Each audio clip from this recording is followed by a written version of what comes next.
All right, welcome to the 70th episode of the Revolutionary Code, where we bring the truth about how governmental politics actually works in every facet of human existence and how that affects our people, Black people here in America, Africa, and the diaspora.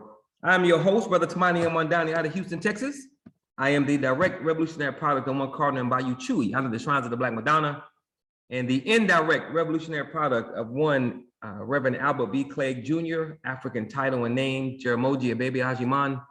I am also, he's the father of liberation theology and the founder of the Shrines of the Black Madonna. I am also the founder of the Black Gold Nation.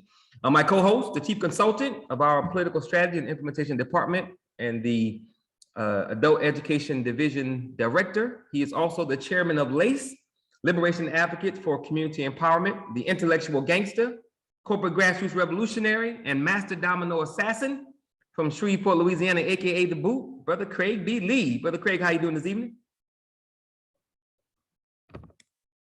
Brother Craig, where you at? All right, I know he was there. I see his name. All right, well, we're gonna have to come back to Brother Craig. Hopefully he'll be tuned in. All right, so before we get into the show and before our brother pops back up, let me tell you a little bit about the Black Gold Nation. Our ultimate goal is putting our people in a position by which we can own and or control the environment in which we exist. We need to do that because whenever we are not in control of the space, whenever we do not have political control of the environment, we always lose, period. And we lose because no one cares about the Black mind, body, spirit, and psyche. So we believe that if we're going to be able to win in these spaces, we not only need to control it as much as possible entirely politically, but we also need to be in control of the systems that govern and affect those spaces. So it doesn't matter if it's the agricultural system, the spiritual system, the educational system, the economic system, the political system, any system within that space that affects the lives of our people, we need to be in control of it. Ideally, we want to be in control of the entire space, which is why political power is so important, which is why we have this show to explain to everybody how politics actually works. So we're not here to just talk. We're not here to just inform and educate. Of course, we want to do those things, but most importantly, Brother Craig and I are trying to get you to do something. We're trying to get you to do something because those that control the system, they're always doing something, and it's always something to put us in a weaker position while putting themselves in a stronger position. So we're not here to just inform and educate. We are here to inform, educate, motivate, mobilize, organize, and build. Every single thing we say and everything we do is about bringing our people together to find the right people so we can build power, because power is all that matters at the end of the day, because we have to always understand and realize that what happens to our people happens because we don't have the power to stop it. So tonight's show title is freeing, oh, let me make sure, Brother Craig, can you hear me? Yes. Cool, all right. So tonight's show title is Freeing Ourselves from the Matrix, the absolute importance and power of our minds and the corporate grassroots revolutionary. Freeing ourselves from the matrix, the absolute importance and power of our minds and the corporate grassroots revolutionary. So we're gonna start tonight with 3 short video clips. And then, of course, we're going to discuss each of them because each of them play a critical role in not only tonight's show topic, but more importantly, in our struggle to be free. So if I haven't already shared this with everybody, I'm sure I've said it at least once or twice. Good evening, Brother Mike. Brother Craig often sends videos to myself, Brother Lloyd Ford, Brother Harlan Robinson every now and then. He sends us videos highlighting, dictating, showing evidence of things. So for tonight's show, I put 2 of them together and I added one, which is how I came up with tonight's show title. And I think you guys are going to find each video extremely interesting. And of course, we're going to talk about those videos and then tie them into the night's discussion. Remember, I'm going to be referring to this definition. We updated the definition. I'm sorry, we updated the description of those that run this system. I'm going to give you the old definition, then I'm going to give you the new one because I'll be referring to the new one for the early part of the show. So the old definition is a critical thinking, paranoid, psychotic, schizophrenic, serial killing, and mass murdering monster. That is the old definition. The new definition has one word that we switched out. The new definition is a critical thinking, and I want you to keep this in mind as we go through these videos. A critical thinking, paranoid, psychotic, schizophrenic, serial killing, and mass murdering genius. We use that word genius on purpose because those that created the system have done a very good job, because our demise is now on automatic pilot. So we're going to watch 3 videos. Each of them are about a minute, so 3 minutes, and then we'll come back and then we have a conversation. So give me a quick second to share my screen and we will get into the first video. Then we'll boogie.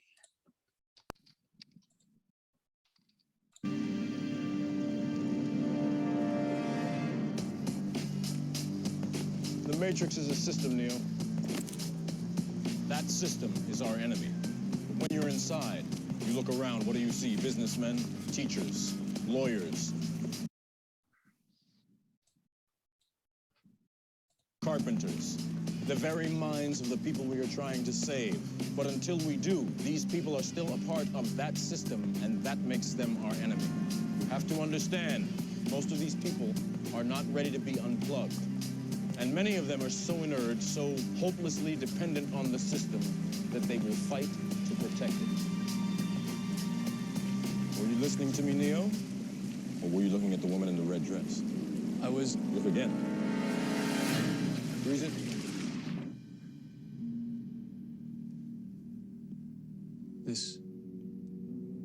This isn't the Matrix? No. It's another training program designed to teach you one thing. If you are not one of us, you are one of them. What are they? Sentient programs.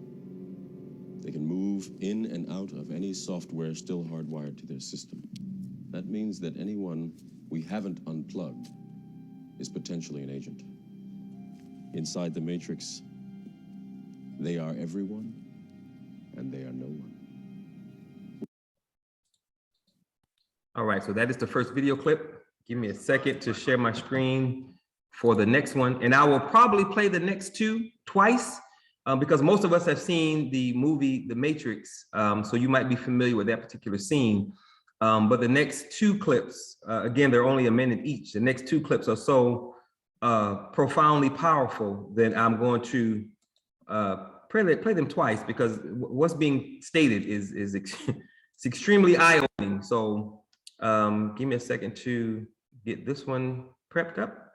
And you know how we do it: cause commotion, sell albums, album sell, put the frequencies lower, lower frequencies, destroy the minds of the user. Flat, you know how we do it, Flat. We got the whole plan. You and I work together outside of this, Flat. You know that, Flat. Okay. So we own Universal, we own Feds, we own the prison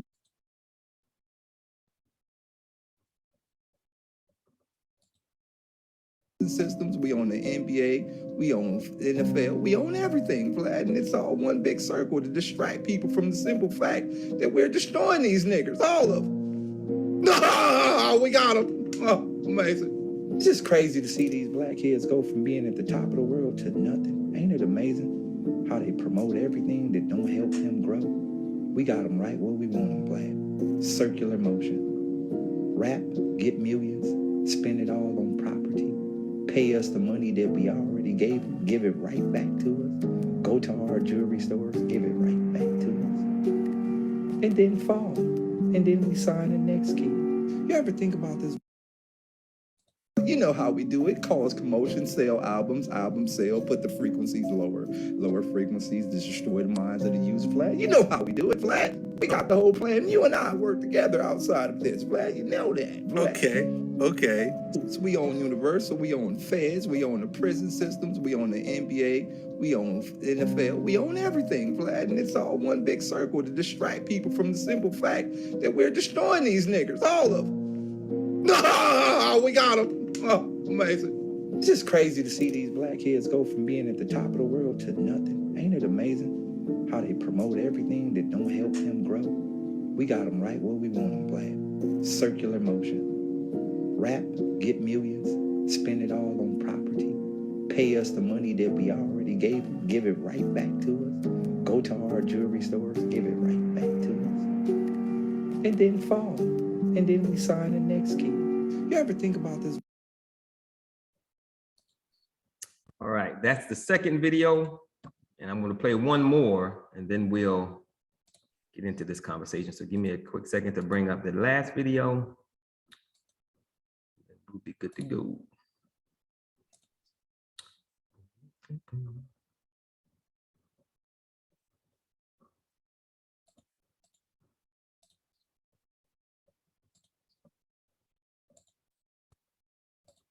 The smarter our intellectuals become,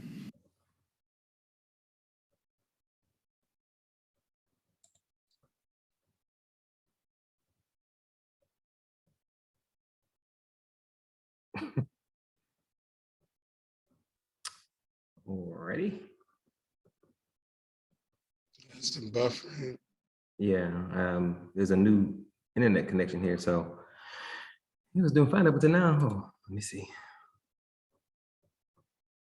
Man, this is a good one too. All right, so let me try and go out and come back in really quickly. Maybe it'll play. Let me try this real quick.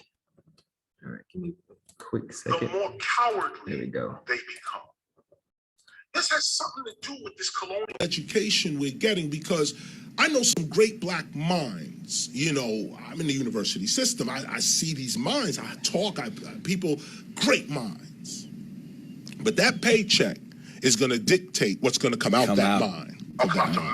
And that paycheck is based off of that other piece of paper that they got to affirm their paycheck. I got master's degree. So therefore I get paid more. I get paid more. Therefore I'm controlled by your system. Let me I know the truth, but let me not speak it right now. Nah, because I can't. I got to feed my family. Right. Now, feeding your family is way more important than speaking the truth to a people that's going to treat you like they did Dr. King. If there was a reward to speaking truth, more people would. Indeed. Well, there's no That's reward. not where the bag is. 'Cause This like is you what- said, the bag is in the fantasy. See, that's... The smarter our intellectuals become, the more cowardly they become. This has something to do with this colonial education we're getting, because I know some great black minds. You know, I'm in the university system. I see these minds. I talk. People, great minds. But that paycheck is going to dictate what's going to come out that mind. Or come out your mouth of that mind. And that paycheck is based off of that other piece of paper that they got to affirm their paycheck. I got master's degree. So therefore I get paid more. I get paid more. Therefore I'm controlled by your system. Let me I know the truth, but let me not speak it right now. Nah, because I can't. I got to feed my family. Right. Now, feeding your family is way more important than speaking the truth to a people that's going to treat you like they did Dr. King. If there was a reward to speaking truth, more people would. Indeed. Well, there's no That's reward. not where the bag is. 'Cause like you said, the bag is in the fantasy. See, that's... All right. So those are the three videos that I wanted us to watch. And we're going to discuss them because they, the three of them collectively are extremely powerful. Keep in mind that we are dealing with a critical thinking, and it's important that we know this. We're dealing with a critical thinking, paranoid, psychotic, schizophrenic, serial killing, and mass murdering genius. First question for you, Brother Craig, is what is plutocracy? Plutocracy is the philosophy and group structure for the elite of the elite individuals who are the architects and engineers of the philosophy, system, and game of capitalistic white supremacy. They are the puppet masters.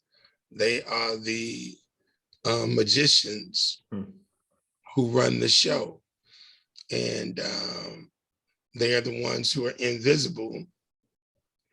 The upper echelon of those entities, that definition that you just referenced. So that's what plutocracy is, the philosophy and the structure of those individuals. And those individuals are called plutocrats, but they are the entities who make up plutocracy, the upper echelon, the elite of the elites of the people who run this system and game of capitalistic white supremacy and racism. All right.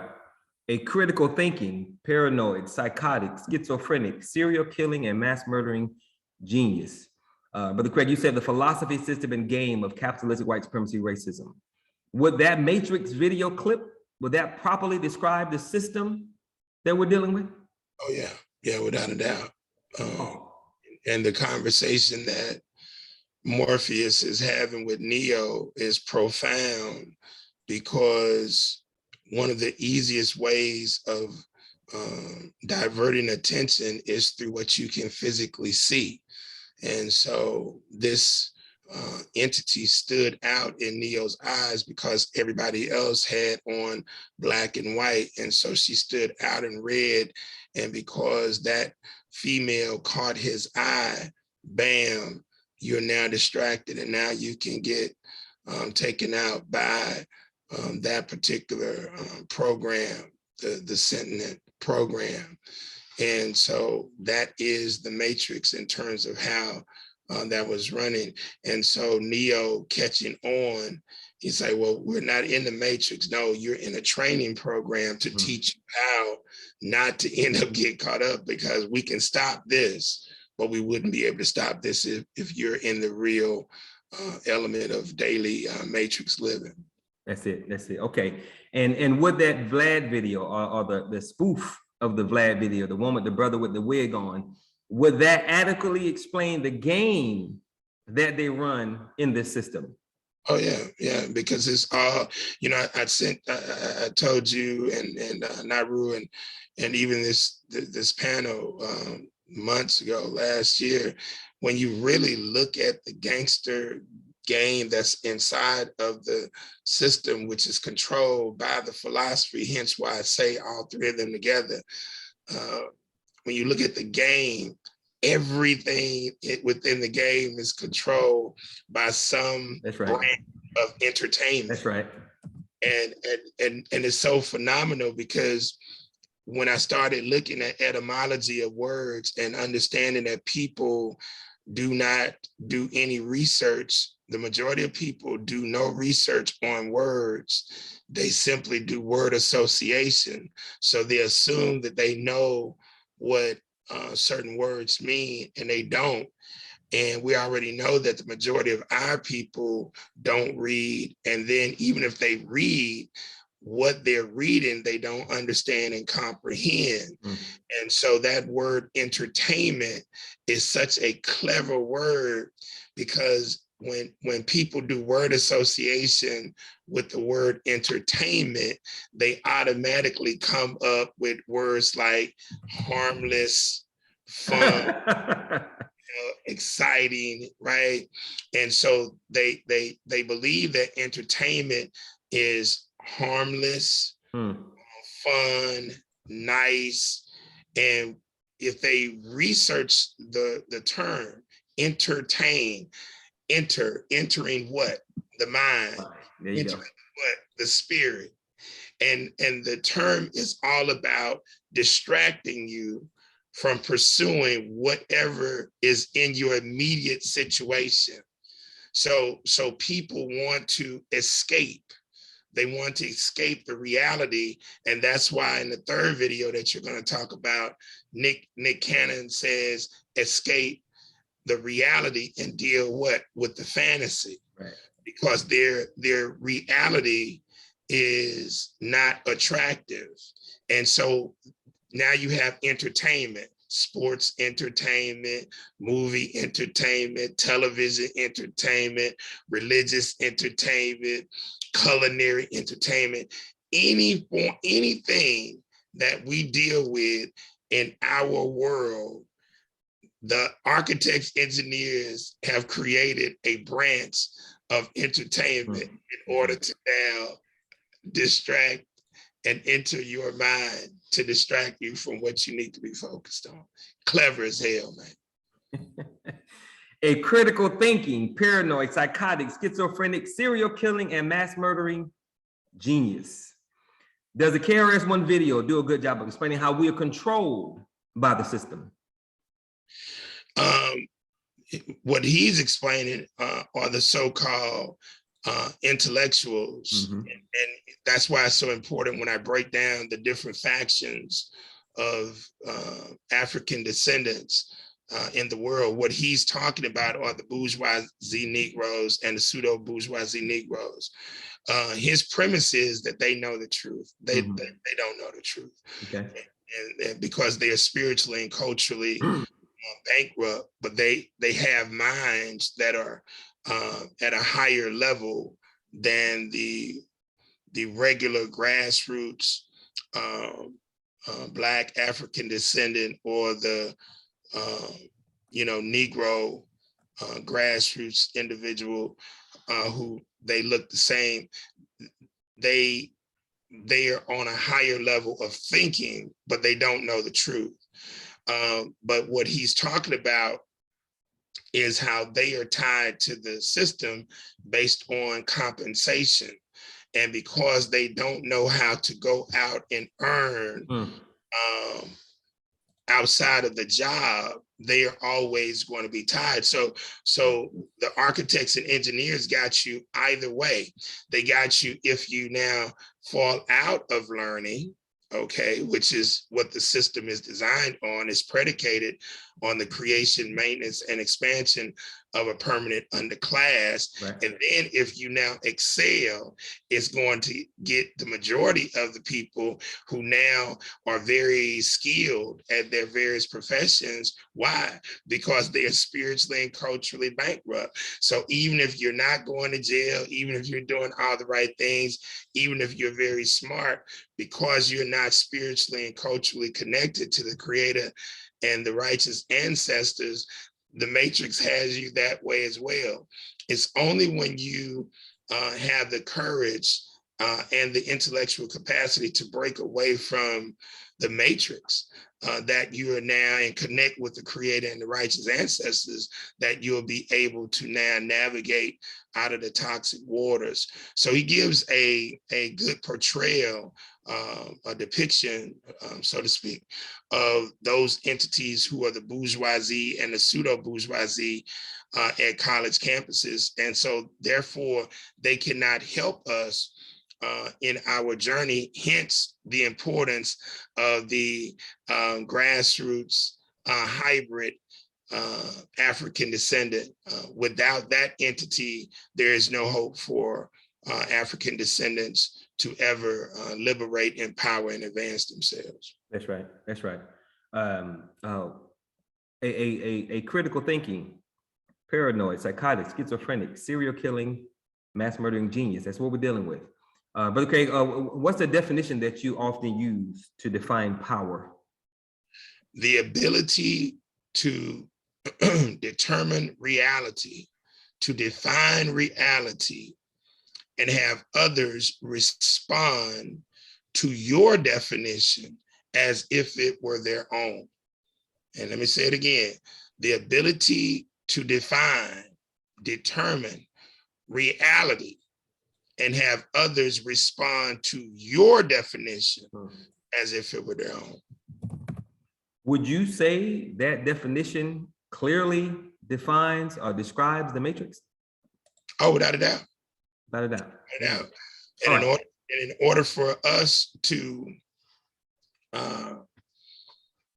break those shackles, we would have to be able to define, determine our reality. Mm-hmm. And we first would have to be solid on that. But again, the architects and engineers of the philosophy, system, and game of capitalistic white supremacy are so clever that the number one natural thing for any so-called human or human is self-preservation. Mm. But self-preservation, not individualistically, but individually connected to the collective. That's right. But the architects, the engineers, and managers of the philosophy, system, and game are so clever.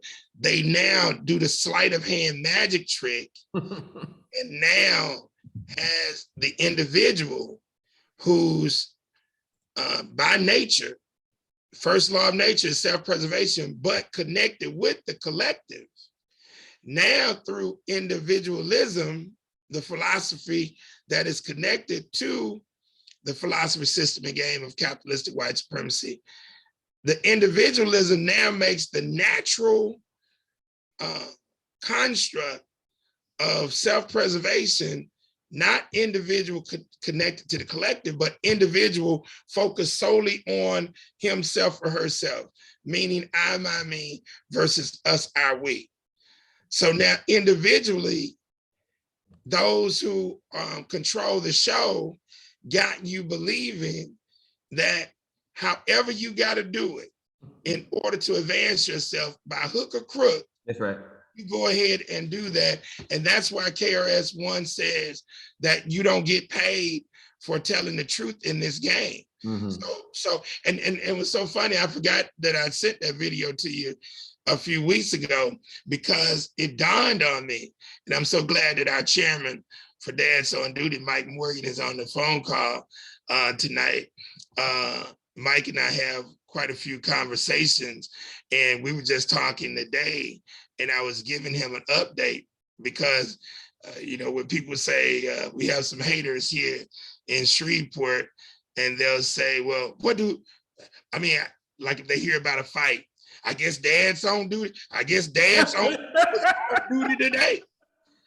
I guess they goddamn ass was off duty today. Wow. And I remember the first time that it happened, Mike was so infuriated by hearing it. I had just come back from closing a deal for the group in Las Vegas, and Mike is telling me, and I say, to calm him down, I say, Mike, shit, they're telling the truth. And he say, like, what you mean? Because he didn't know where I was going. Mm-hmm. And I say, Mike, we work jobs, we own businesses, God damn it. Yeah. Like, we're not just here at the goddamn school every damn day. Right. They don't pay us a goddamn salary to be up here. We're here based on our care and concern for what is going on at Southwood and other schools. Mm-hmm. So once he got that, he calmed down. I said, all of these people who are talking and trying to make fun, they are doing nothing but sitting on the goddamn sideline. Right. So don't allow any of these people to sit up, because the number one thing that a Negro slave does in the Matrix, their number one job, Sister Shannon, is to goddamn block. They are the right. They're the blockers for the goddamn architects, the engineers, and managers. And our job as grassroots revolutionaries is to knock they punk ass out the goddamn way and disrupt the play that the architects and the engineers are attempting to do. So when he talks about the truth, it dawned on me today, over the past few days, do you know that as a righteous person who does right, even if you're not a truth teller, even if you're just trying to do the right thing every day, Tamon, do you know that righteousness does not pay? Yes, I do. Yes, I do. I want everybody to really think about what I'm saying. That's right. As a righteous person, if you see a person drop $5,000 on the ground and you pick that up and you go give it to them, unless the person wants to compensate you for helping, you don't get paid for that. Mm-hmm. But if you're a goddamn evil person and you say same situation, Naru, and that $5,000 drop down, Naru, guess what you come up on? 5,000 goddamn. The only way a righteous person gets compensated, and I was thinking about anything without going to do work where a righteous truth-telling person could get compensated without having to go put in work in your occupation, your profession. And Sister Shen, I could only think of one goddamn thing, and that's going to give blood. But guess what? Guess what? The unrighteous evil person can go goddamn give blood, get paid to. That's right. So I couldn't think of anything, whether it's picking up trash, whether it's watering some goddamn flowers, whether it's walking some goddamn children home from school, whether it's doing what we do at Dad's on Duty. I couldn't think of one goddamn thing where a righteous person can come up on money just by being righteous. But a goddamn unrighteous, evil ass person, They got options. they got options like Right. Okay. All right. So next question. What does a free mind allow one to do? today. I had a meeting after I did my morning shift with Dad's on Duty. I had a meeting with Eugene Mosley, who was my client years ago in 1998, and he is a phenomenal artist out of Shreveport. He was our Tuesday morning breakfast group speaker this past week. And Sister Nisha, I have the number for you. I told him that you want to get in contact with him. And Eugene has this phenomenal book. It's a children's book, and he wants me to help him promote the book and whatnot. So we were discussing this, and now Eugene is an artist. So we were sitting at the table, and I said, Eugene, I want you to tell me what you see on this table at its most common, basic core. What do you see? And he said, I think he called it, he didn't call it matter, but he called everything, it was something that started with a C. I said, well, that's a good try. I said, think a little bit deeper, even more basic than that. And he kept on hitting it, and he said, vision. I said, okay, give me something else. Then he said, a thought. And I said, give me something else. Then he said the word, an idea. Idea, that's right. And so when you have a free mind to money, you can create ideas. That's right. And when you can create ideas, you can now have those ideas become physical reality. And when they become physical reality, you can now market them in order to generate revenues, profits for yourself, for your family, for your community. And so the free mind opens you up, your ability to think. You unlock, unleash, and activate your third eye so that you can think, so you can create ideas that can now be put into motion so that you can help liberate, empower, and advance your people.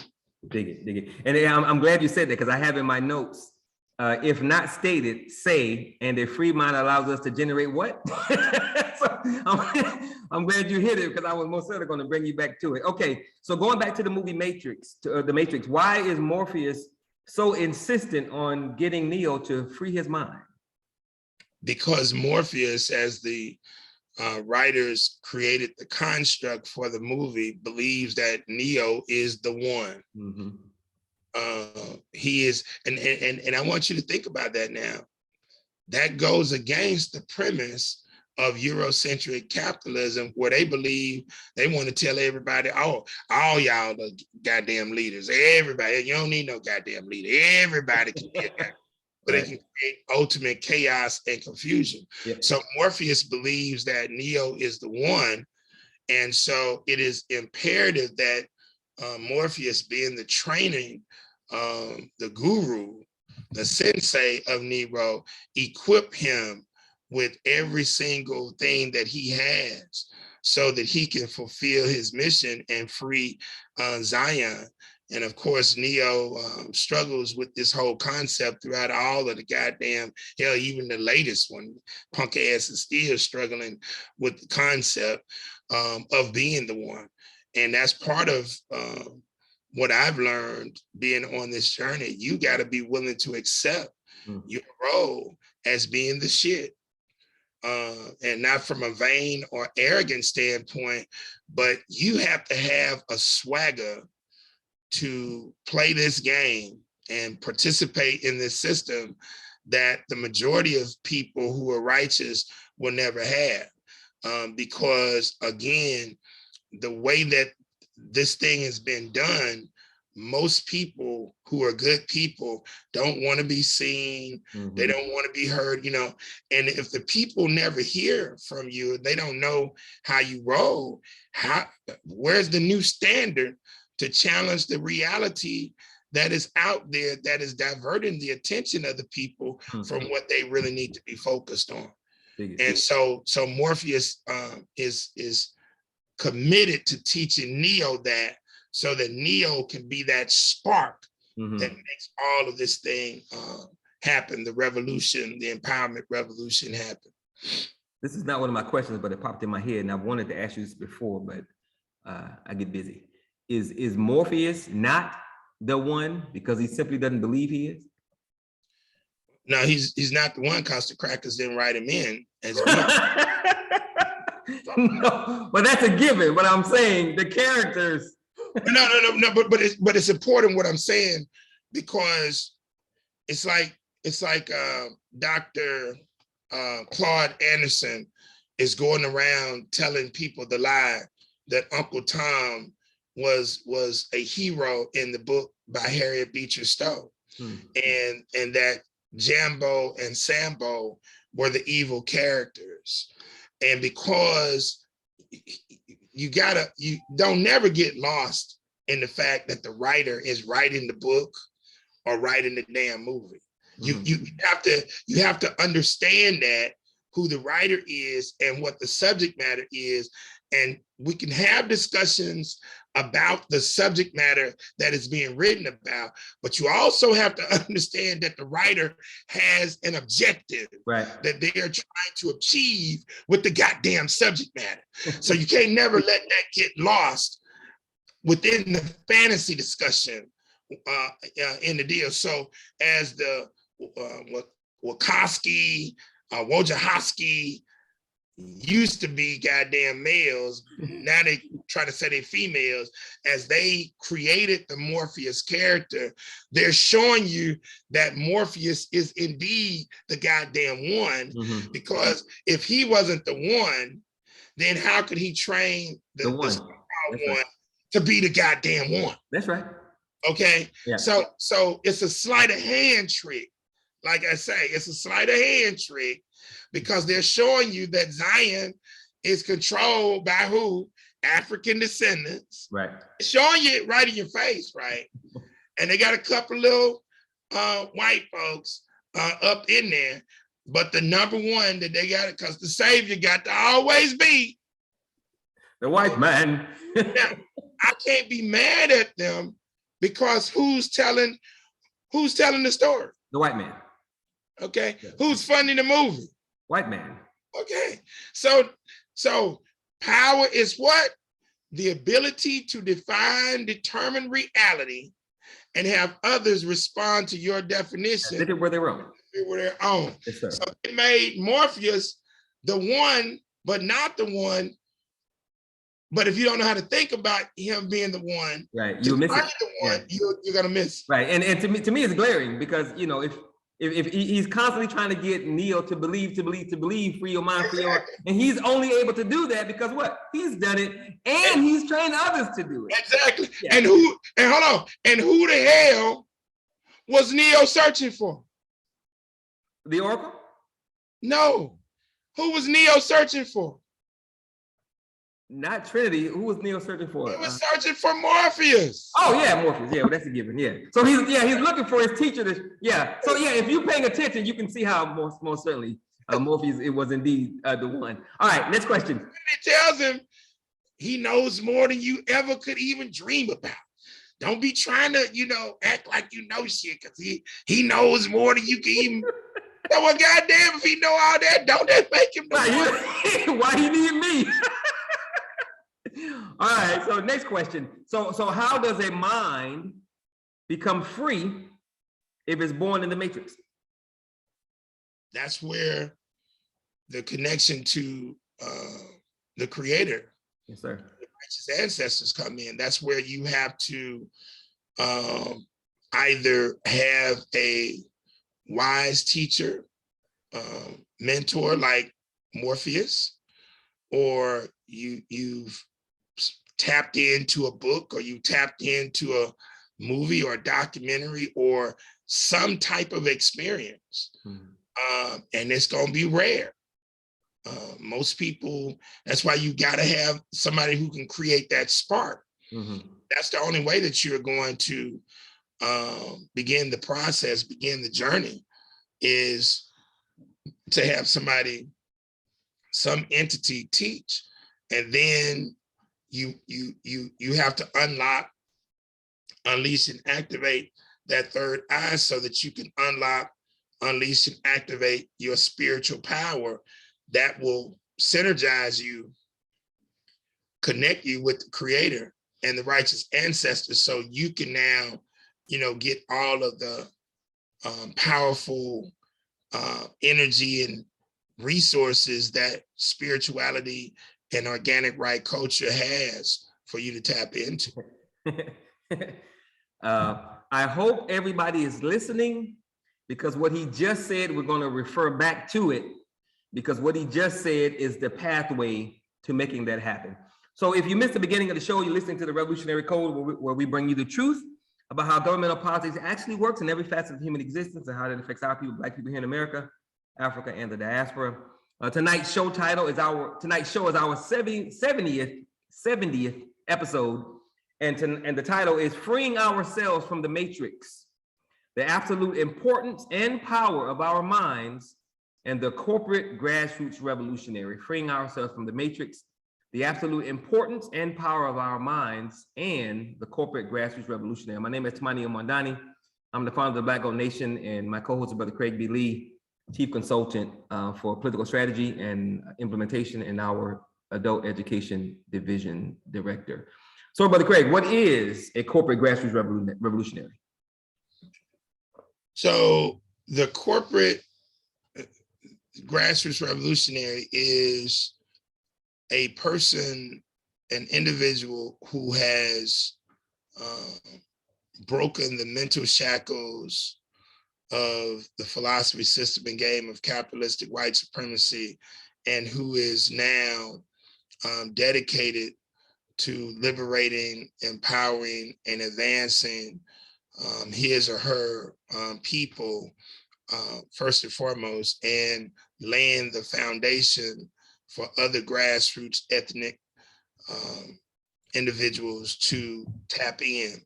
And understanding that, which goes back to now the video that you had with KRS-One, that person, that individual has to have a corporate mindset, because the system and the game of capitalistic white supremacy is structured around corporations.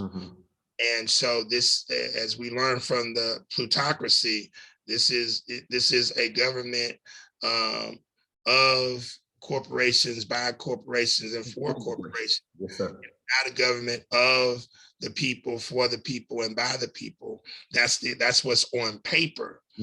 What is real is that this is a corporate construct, and therefore, in order for the revolutionary who is fighting to liberate, empower, and advance his, her people, and later, create the prototype for other ethnic, grassroots ethnic group individuals to follow suit, it has to be rooted in a corporate structure, for-profit and nonprofit.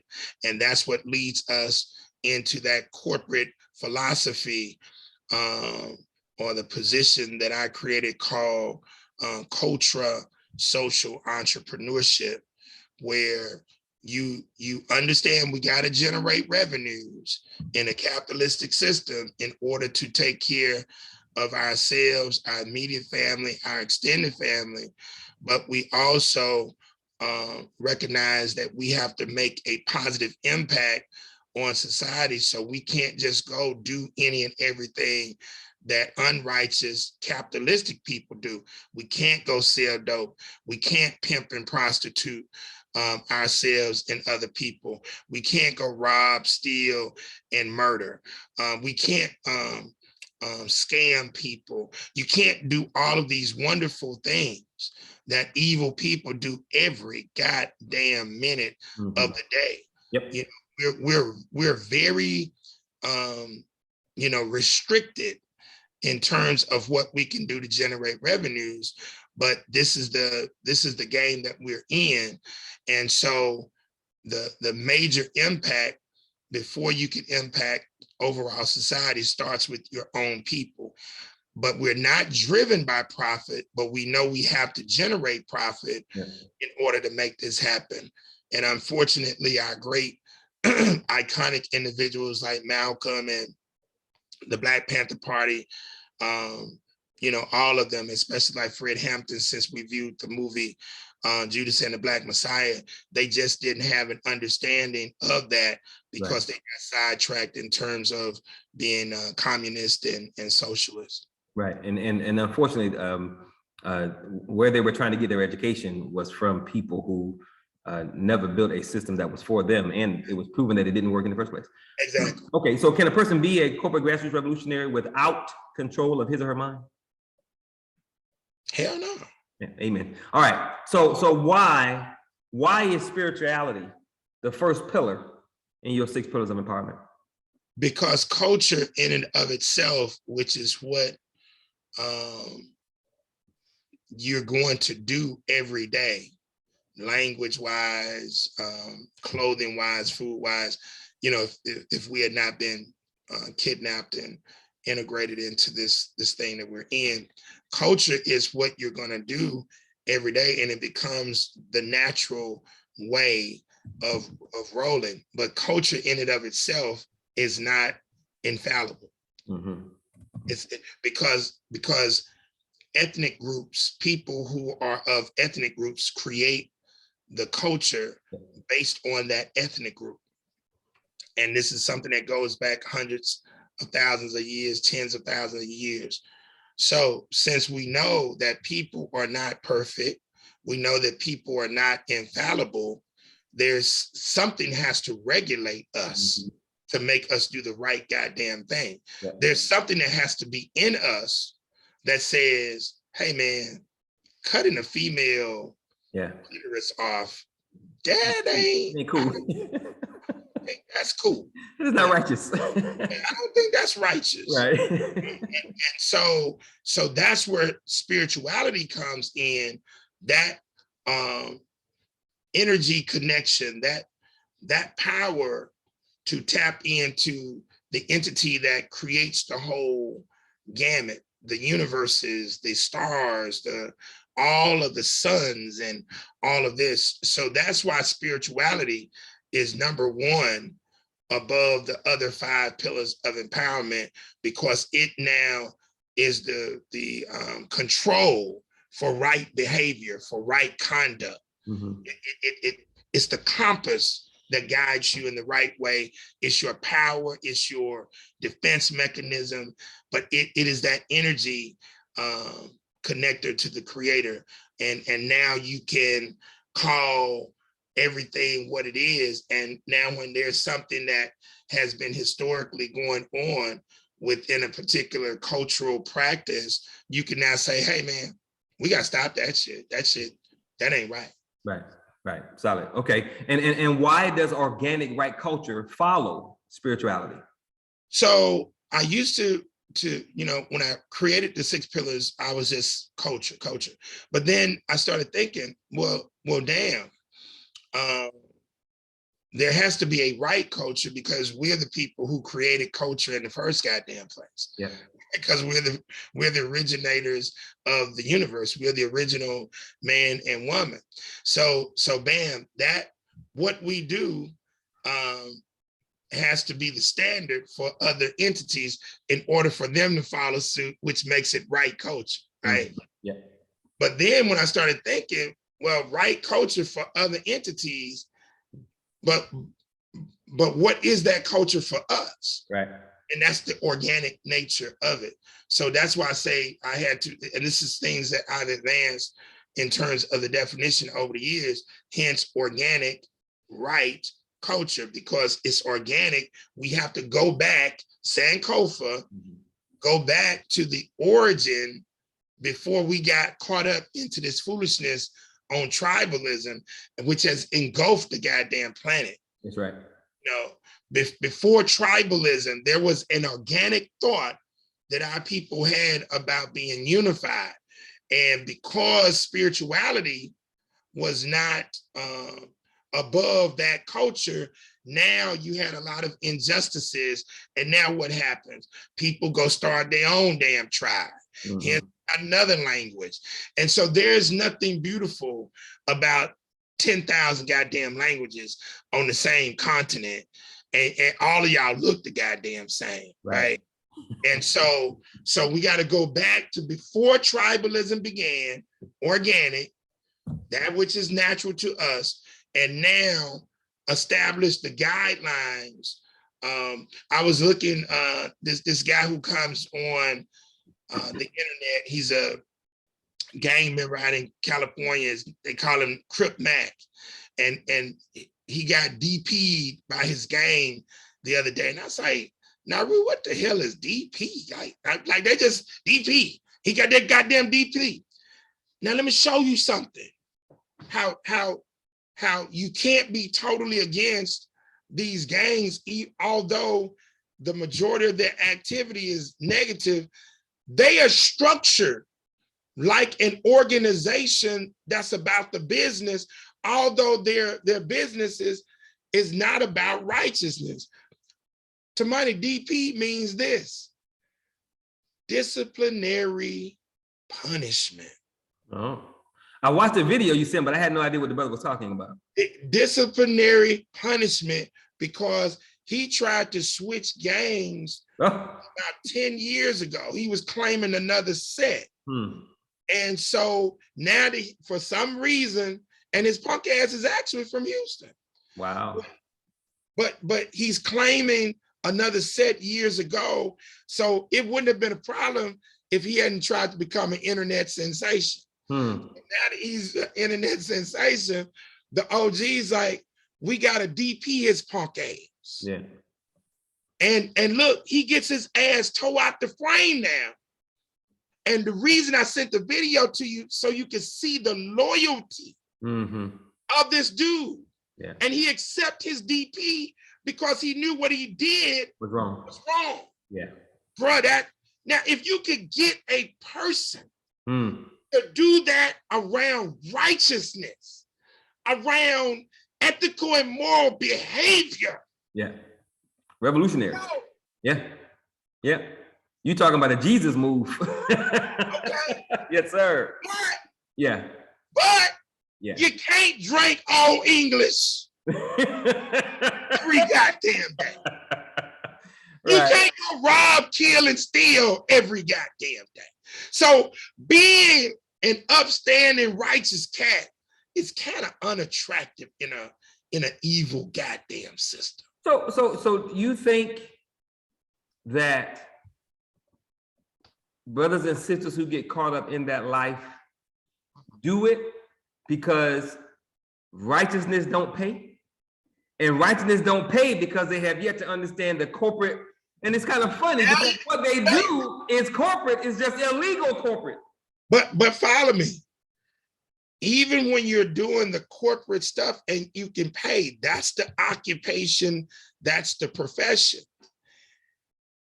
Evil in it of itself, before you go do a business, before you go do anything, evil can compensate you.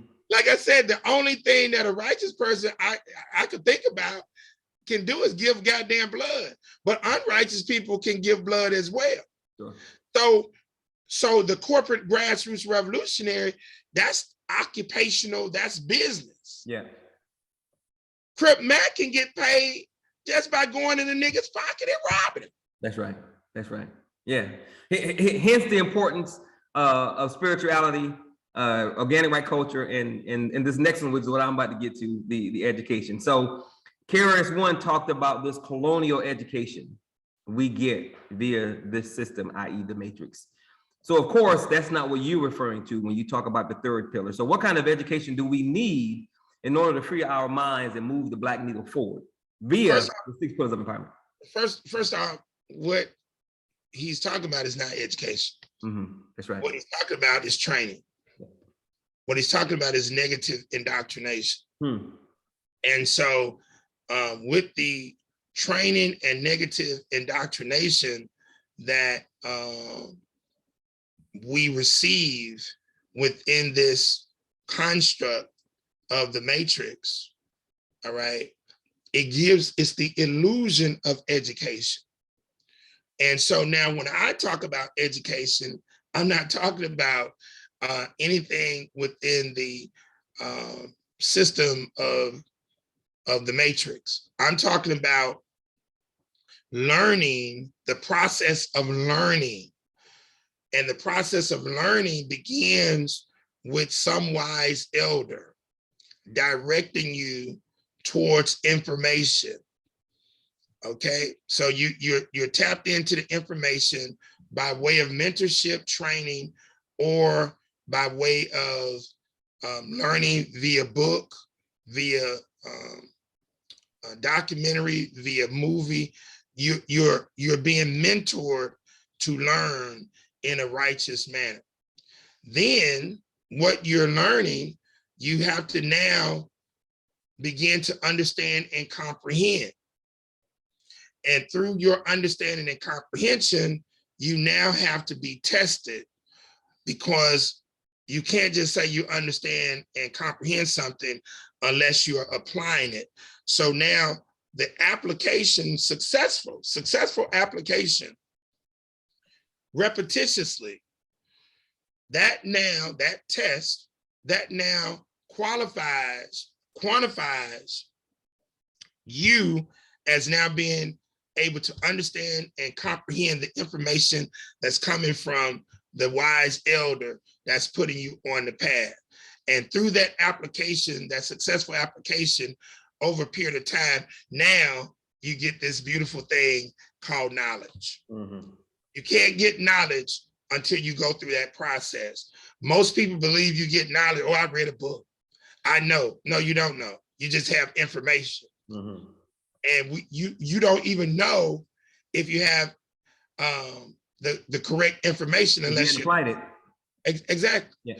So that's why in a driver's test, you have a written exam and you have a goddamn physical exam. That's right. Because you might goddamn get 100. They might give you a triple plus. I mean, you know this left and right. Now you get your punk ass behind that wheel and you paranoid. Because you've never goddamn applied. That's right. Okay, successfully applied the information. The concept of being behind the wheel. Yes, so now once you do that and you get the knowledge, guess what you now get? You get personal wisdom. See, now you concepts that the elder introduced, now you've unleashed and activated certain things that you can now dialogue and share because you've gone through certain experiences yourself. And when you can now do that, you get to the ultimate level of overstanding. Now you can connect the dots from different things. And you're like, damn, I never even thought about it. Yeah, because now you're educated. Right. Okay. And is it safe to say that the last three pillars, education, socioeconomics, and economics, socioeconomics, and politics, those three support the first three: spirituality, organic right culture, and education? The first three give rise to the last three. Okay. Because without the first three, you're not going to be focused on an economic agenda: production, manufacturing, distribution, transportation, storage, in order for your people to consume. You're going to leave that up to other people who don't have your best interests at heart. Right. And then socioeconomics, you're not going to even know how to do that, because now you're having to deal with the aspects of public schooling, public transportation, public health and wellness. That's now for all your people. That don't even register. And then lastly, the politics. So if you're not spiritually and culturally rooted, you're not going to be interested in truly learning. Yeah, you're not even thinking on those levels. Exactly. So you got to have those first three, and then the other three, the last three, fall in place within that dynamic. Dig it. Okay, well, we're only 2 minutes over, so we did pretty good, considering the fact that up until I think maybe 10 minutes beforehand, you didn't even know what we were going to talk about. So we did all right. All right, brother, you get one takeaway from tonight's show to ensure that everybody will have with them for the rest of their lives. So if you could only have one takeaway that people will keep with them for the rest of their lives based on what we discussed tonight, what would that one takeaway be? Embrace what Morpheus was teaching Neo about the matrix and about all of the entities who exist in the matrix. They can be the sentient program can become any of them. They can be anyone and no one. Okay, they can be anyone and no one. So I would say embrace the lessons that the truth that was articulated by Morpheus to Neo, so that you can become the one of the game plan that the creator has laid out for you.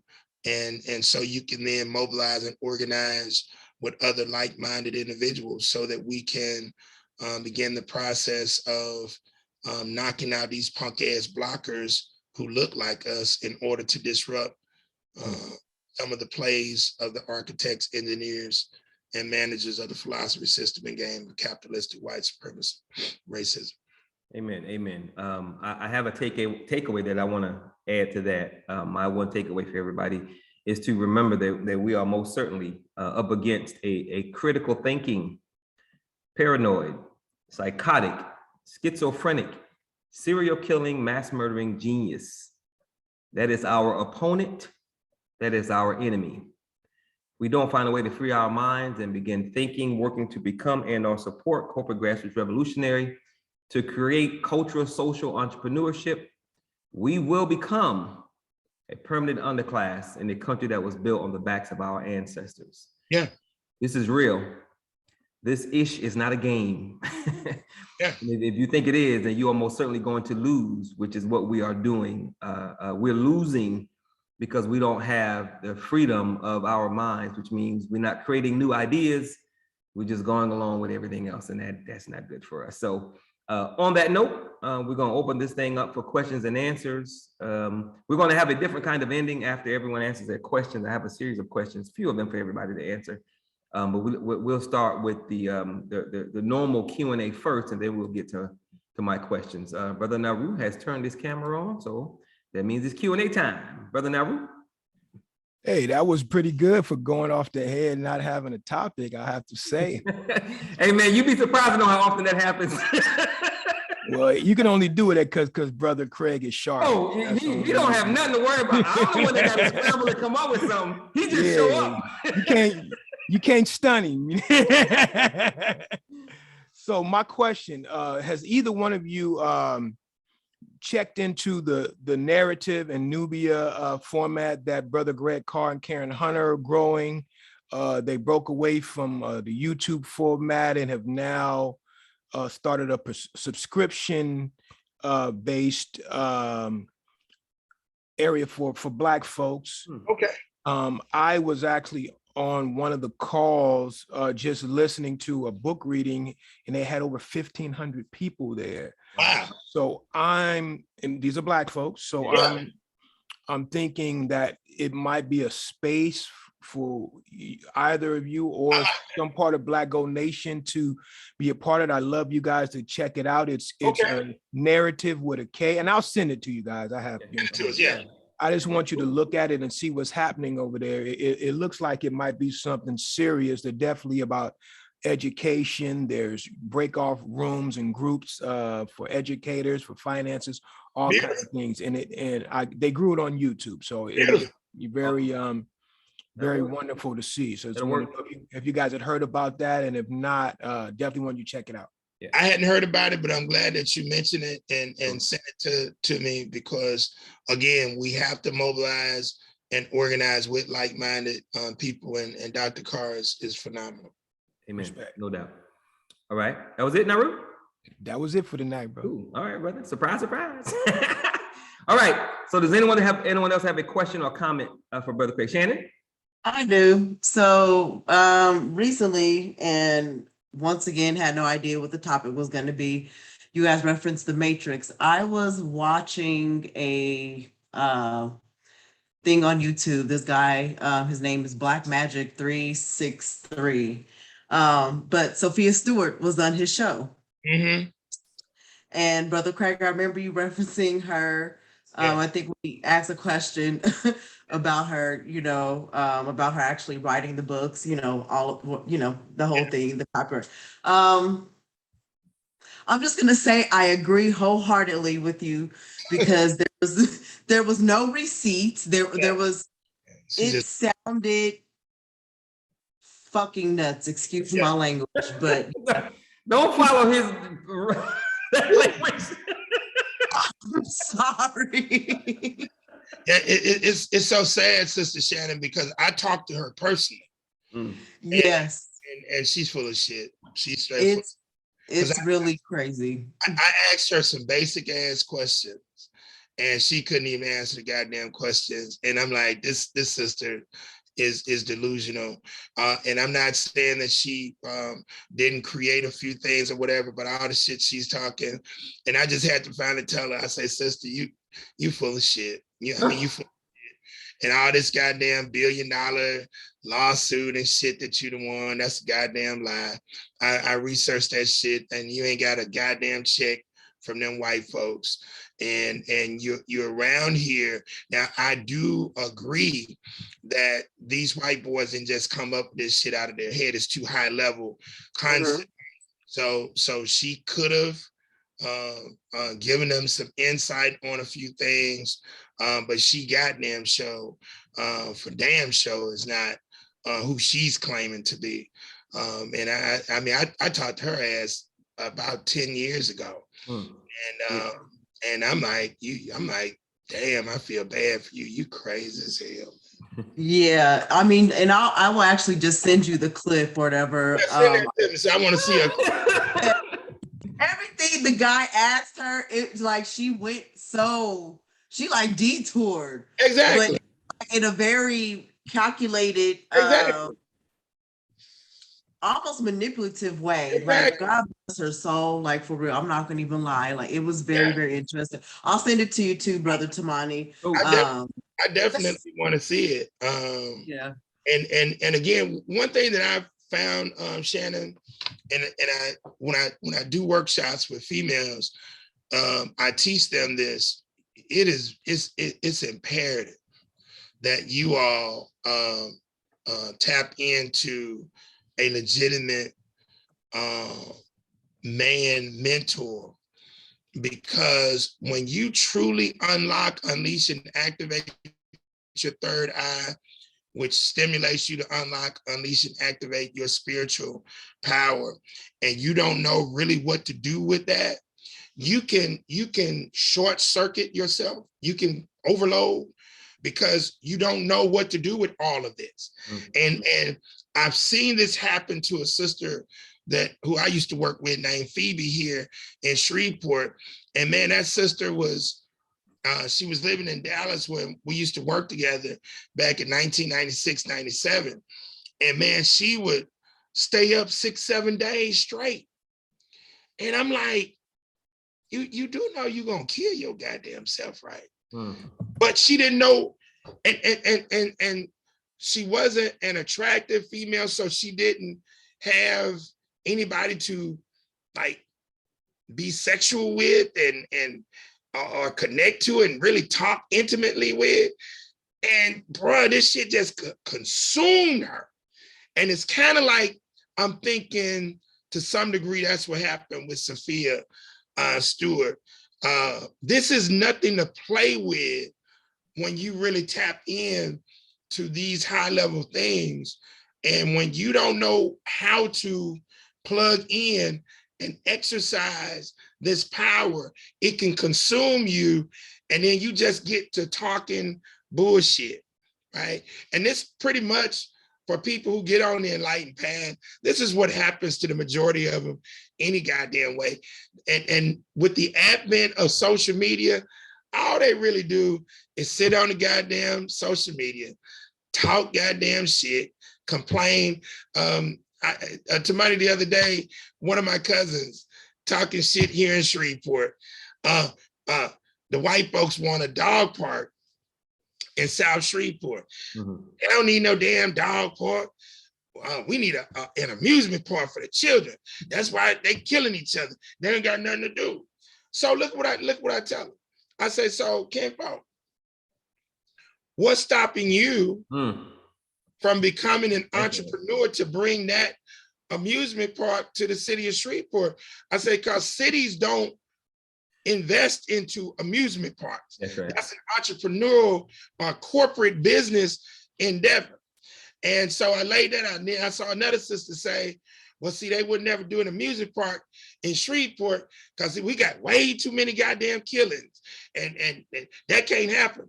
So to money, I go simply on Google, give a punk ass 10 different cases of violent murders in Arlington, Texas. Okay. Yeah. And I give them the crime stats from Arlington, Texas last year. So Tamani, why did I give them that information?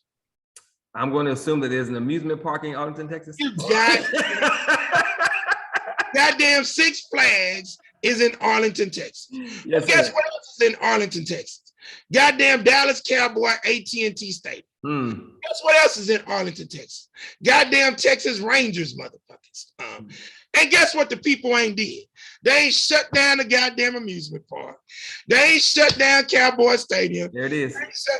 And guess what? Arlington, out of the 640 cities in Texas, is something like 600 and something. Arlington is like 500 and something in crime. Okay? Yeah. I mean, them motherfuckers, they are like high up in goddamn crime. They are one of the most crime-riddled cities in the damn country. Even with all of these jobs. Oh, yeah. Guess what else is there? General Motors. Good jobs. Good job. And motherfuckers still killing each other. Okay? Okay? Yes, sir. It's like, stop with this foolishness that jobs and giving Chuck E. Cheese's and amusement park to these punk ass children is going to stop them from doing violent behavior, and it's going to stop homelessness. Yeah. Some people, unfortunately, just do not want to work. Some people just don't want to do the right thing. Some people just want to do goddamn evil. And unfortunately, the Creator didn't make everybody righteous. That's right. Just like the Creator didn't make all snakes non-poisonous. Some snakes are poisonous. Okay? Yep.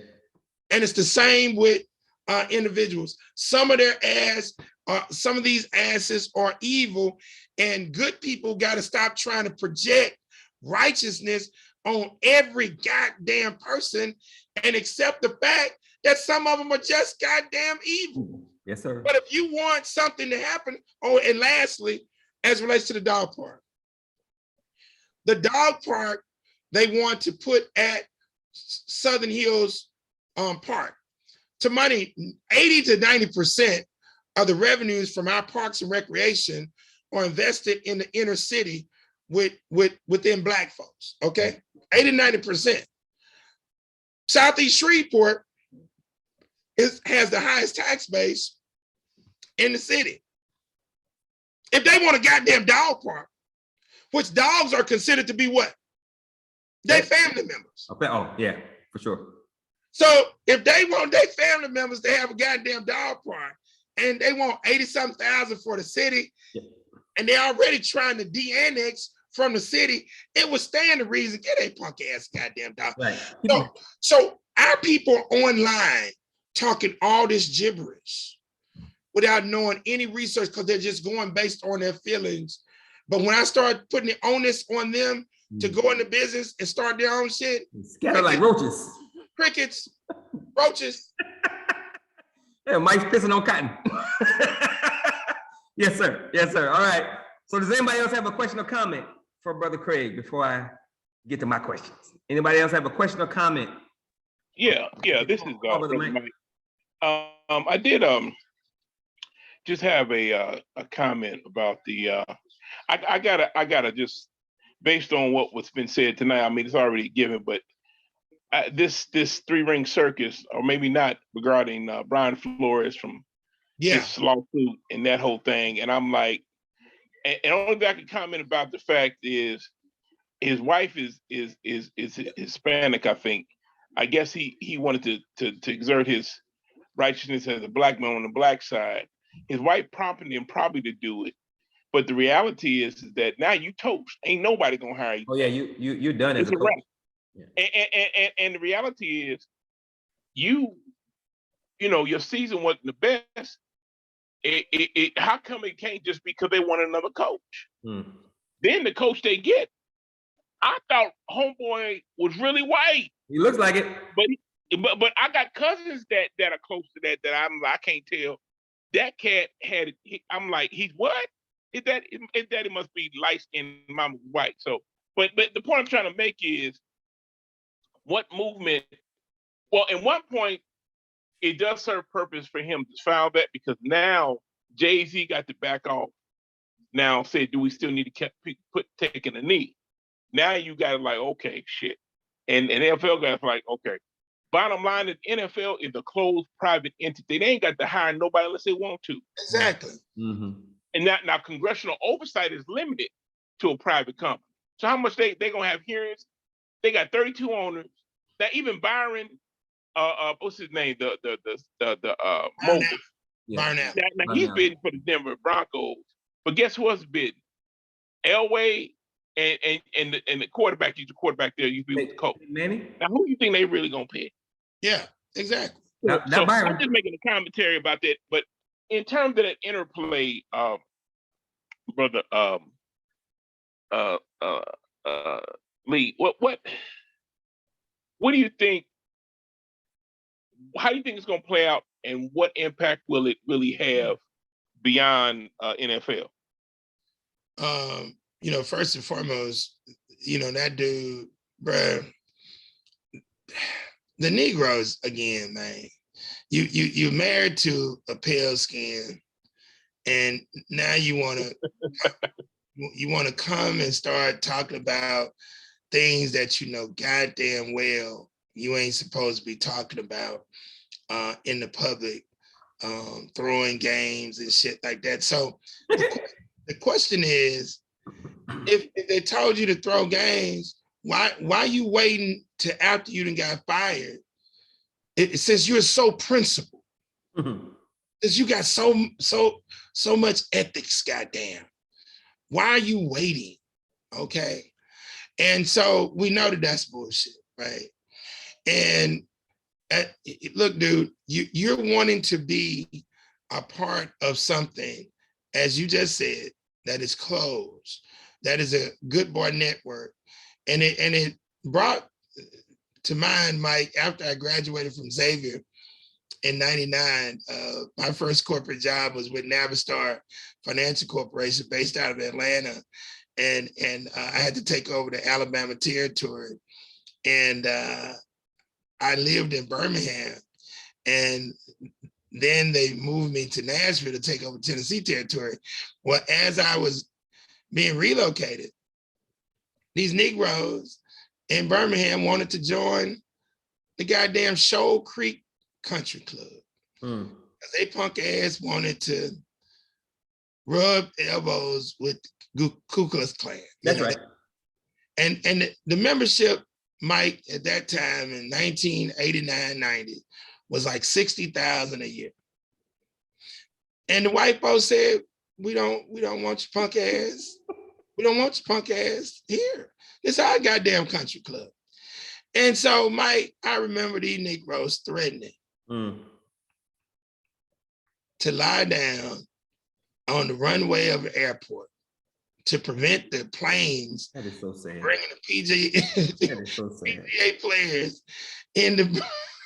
That is so sad. Now, I lived in Birmingham, and these Negroes weren't doing nothing to empower the folks, but now all of a sudden you want to be a member of the country club, which then brought me to Master P when his ass wanted to be a part of a country club in Baton Rouge, and you got more money than basically all the white folks. Why the hell you won't do your own country club? Hence, power is what? The ability to define reality and have others respond to your definition as if it were their own. So Flores started to believe that he had been as one of them. And like you just said, nigga, you ain't Peyton Manning. You ain't John Elway. Sit your punk ass down and let these white folks, can the white folks just have some with y'all without y'all Negroes complaining? I mean, can y'all, God damn. And you know what's so sad about it, Brother Mike, what is so sad about it is if the brothers all took a knee, you ain't got no more NFL. If they all said we're gonna do our own thing, y'all gonna have y'all rugby teams, because without us, you don't have no NFL. Then we'd be able to do whatever we want to do. But it's a plantation. But because of I, my, me mentalities, exactly. Because of individualism, exactly. Because nigga, I got mine, you got to get yours. Exactly. We're not ready for that kind of move, and we can make that kind of move next week. Exactly. What would they do? Beg us to get back in? Because without us, again, it's rugby. But they're not coming to play a bunch of white boys beat up on each other. They want to see us out there. They want to see some action. They want to see the finesse. But it's a plantation.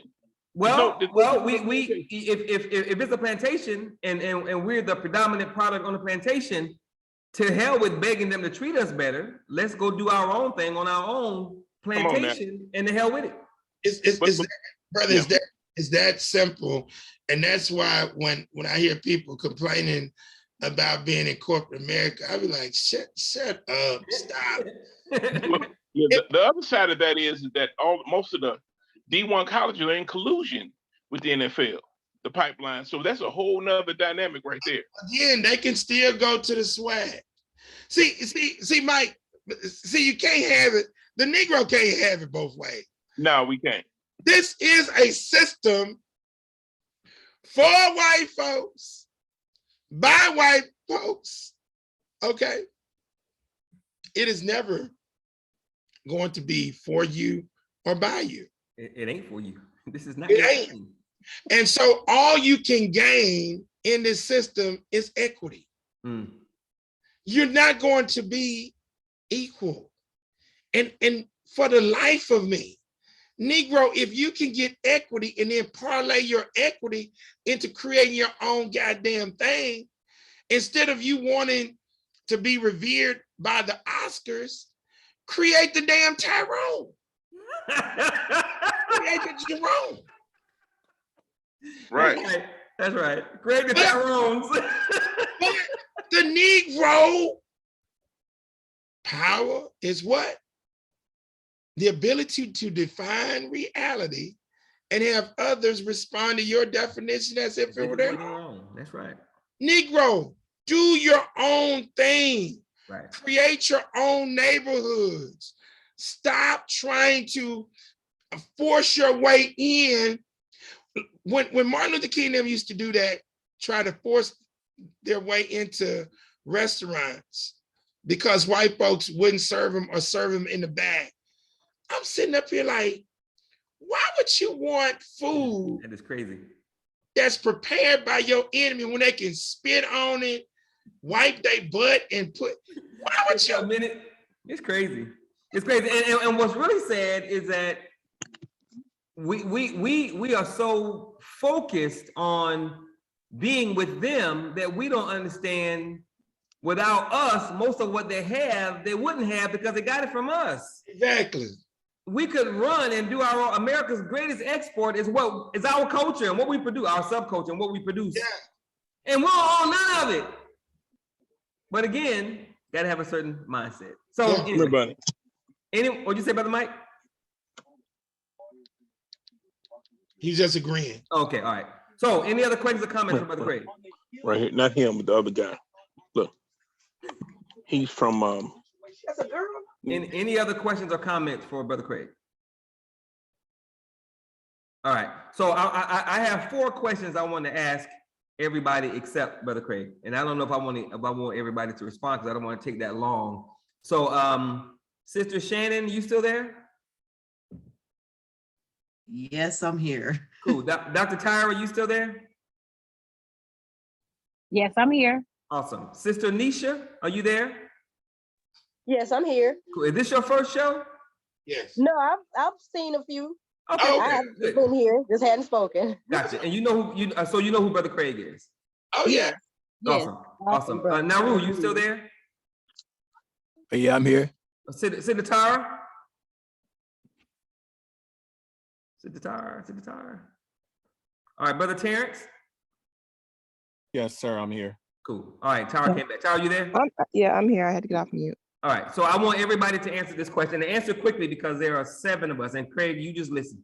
All right, so I want everybody to answer this question, and it don't have to be deep. What does Brother Craig represent to you? What does Brother Craig represent to you? I want everybody to answer. Now, Ru, you go ahead. For me, Brother Craig represents somebody that loves our people, and as he stated before, will die for our people. So he's somebody that I respect at a high level. So to me, he is someone who is actually trying to do something. And so that's what he represents to me. Cool. Sister Shannon, what does Brother Craig represent to you? I mean, I agree with Brother Naru all the way. You definitely could tell that he is for our people. And like Brother Naru said, he'll die for the people. I can't think of his term, but a cultural, social, grassroots entrepreneur. Yeah. All right, Sister Tara. That's a loaded question. So I'll just say right? he represents my everything. That's my dude. That's your dude. That's my dude. You biased. Exactly. All right, so Brother Mike said the agitator. Brother Terrence, what does Brother Craig represent to you? We go back, Craig and I go back 44 years, 42, 44 years. So I've watched him grow, even though we wound up going to different high schools and different universities, but just the growth, just the interpersonal growth, knowing himself, not letting anyone define him, and just working to become a genius, because it comes with work. There's nothing that's just given. Right, touche. Cool, thank you. Sister Nisha, what does Brother Craig represent to you? Brother Craig represents to me, I would say, the epitome of a Black man that has a purpose, understands his purpose, and is walking in his purpose. He also, to me, is a purpose igniter in other people that look like him. That's what he means to me. Dig it. I can dig it. Okay, Dr. Tyra, what does Brother Craig represent to you? Okay, I have one word, one name to sum up this particular show as well. Neo. All right. Okay. The embodiment of Neo. Yes. Okay. All right. So, Tyra, you get the Dr. Tyra, you get the next question since you went last. You're gonna go first this time. What do you see in Brother Craig? That's the next question. Dr. Tyra first. We're gonna go in reverse order. So Dr. Tyra, then Sister Nisha. I don't know if you got Mike. Did you get Mike? Oh yeah, Mike put in the chat. He put agitator. Oh yeah, agitator. Yeah. Dr. Tyra, what do you see in Brother Craig?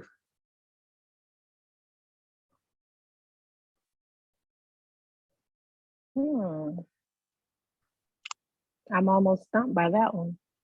Let me come back to you. Yes, come back to me. All right, Sister Nisha, what do you see in Brother Craig? and I'm thinking on this one. I would say what I see in him.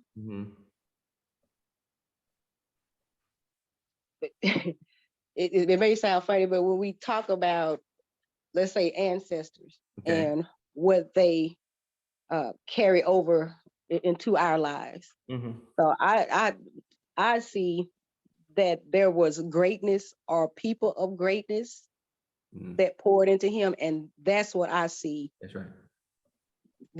Those things, again, that people of greatness put into him. Yeah, I see that. So you see the end result of all that pouring into. There you go. All right, minus the bad language, of course. All right. That's what makes him Craig, though. So we can't take that away from him. All right, brother. I'm sorry, Nisha, you saying something else? No, but saying except the cursing part, that's what makes him Craig. That's right. Amen. Amen. I can dig it. I can dig it.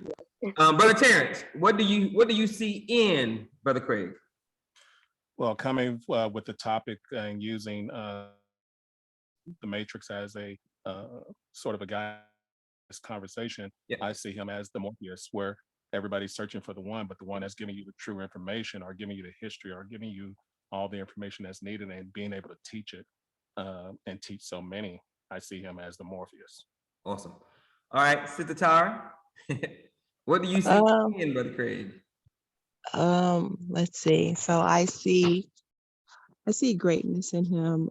I see wisdom. I most definitely see power. He has the ability to define reality. And he has the ability to have others,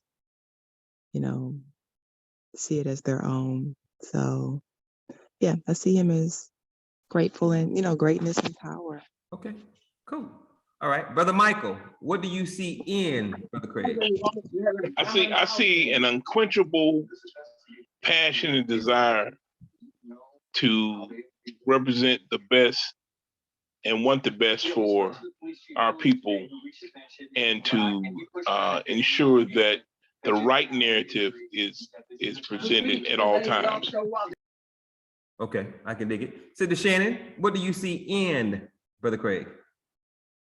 I see someone who has truly cracked the code of his DNA and was able to tap into the source code, and pretty much tap into his divine blueprint of what his soul's mission is. I like that, divine blueprint.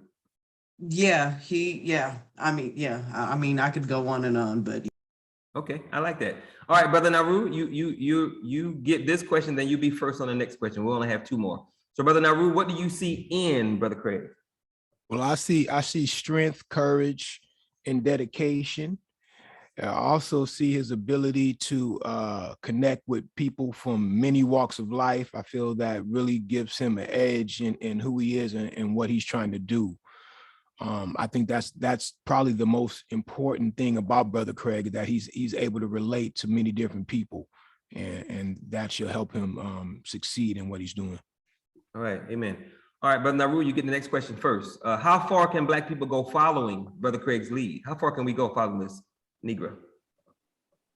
We can't go far at all following any one person. Let me just say that first and foremost. Right. So we have to have like-minded people come together, and no one person can be the leader. We've seen in the past that doesn't work. Exactly. So Brother Craig, yourself, everybody on this call will be taking some type of leadership role, bringing people together. We don't want to just have one leader. When that one leader dies, then we are left without a leader. So we don't want that.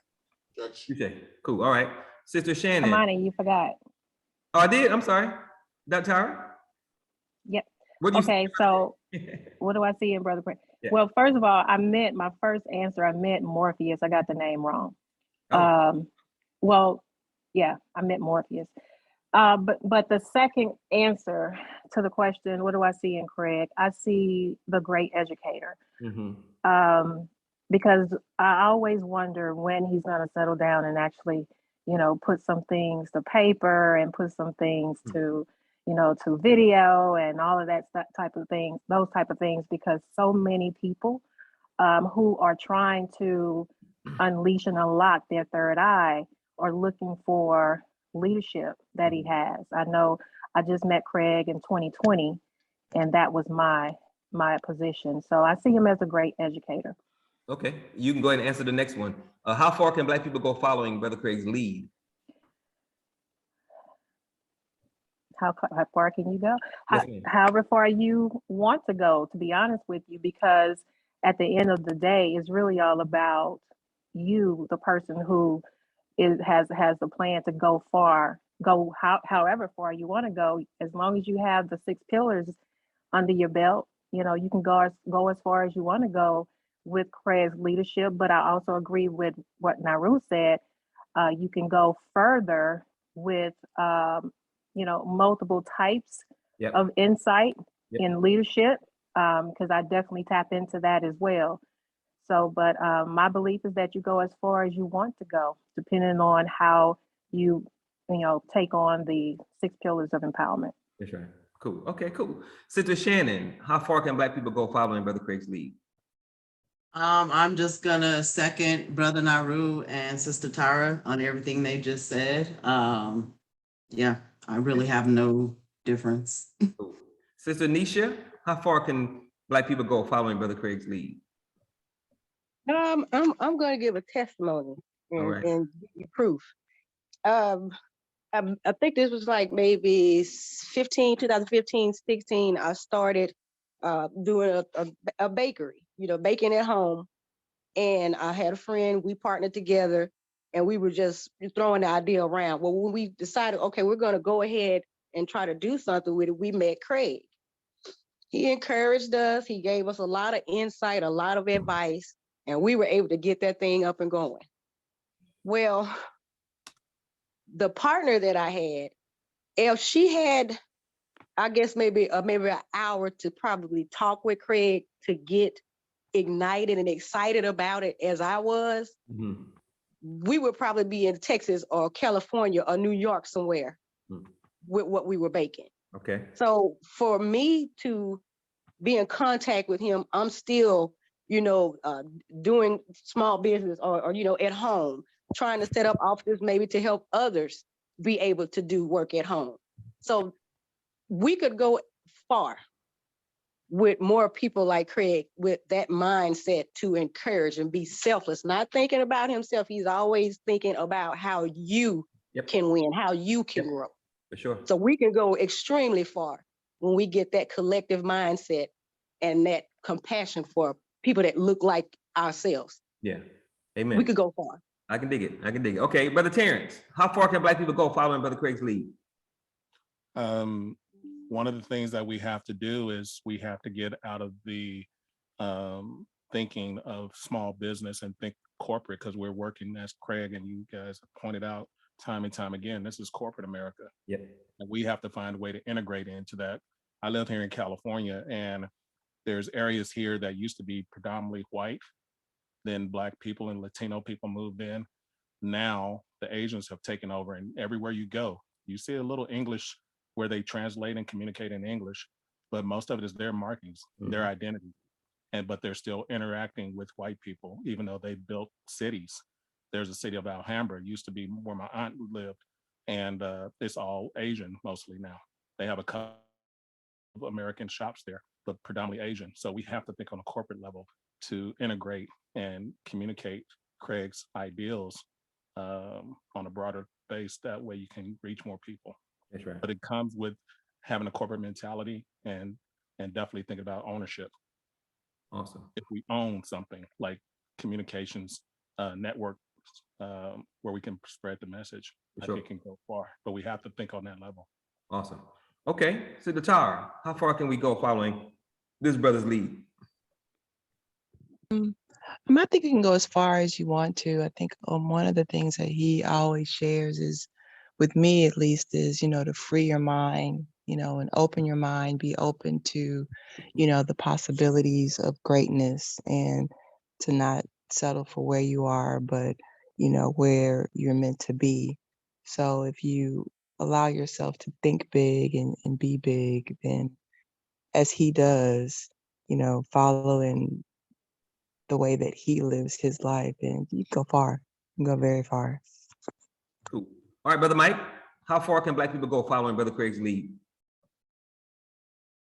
Well, like to echo what the sister previously said, if we all had our hearts and minds were similar to the energy that Brother Craig has, collectively we can move mountains. There you go. So, and it's simple too. It's just we all have different types of energy and vibrations. Brother Craig has one that's poignant in what we're doing, but we can kick it up a notch as well collectively to do what we need to do. Yeah. All right, last question, Brother Mike, you go first. Last question. What if Brother Craig vanishes tomorrow? Then what? We got to pick up the baton, or I have to pick up the baton and keep moving. Acknowledge him transitioning with the ancestors, making sure that his name never dies, and then we pick up the baton and continue on the journey, because it doesn't stop. That's right. Collectively, we're in this together, but we got to get that baton and that torch and keep moving and build upon what he's been efforting to do for X number of years. Amen. All right, Sister Tara, don't equate vanish with death. I wasn't thinking that. So, Tara, what if Craig vanishes tomorrow? Then what? What are we gonna do? I would say take advantage of the things that have already been shared with us. I take notes, so I write down. So a lot of the things that he, has shared, That's right. I have in writing. So reference that and build on it, and not be afraid. I'm not one that lives in fear, and I think he's been able to continue to foster that part of my personality. So just continue to build on the things that I've learned and share that with others and impart that knowledge as much as I can with those around me. Amen. All right, Brother Terrence, if our brother vanishes tomorrow, then what? One of the good things with this, these forums that you have, you're recording them, so I do. You can pass those on to generations and reach people now. And we have to have incubators where we're like in other cultures, and I see it here in California. They section off people with different talents.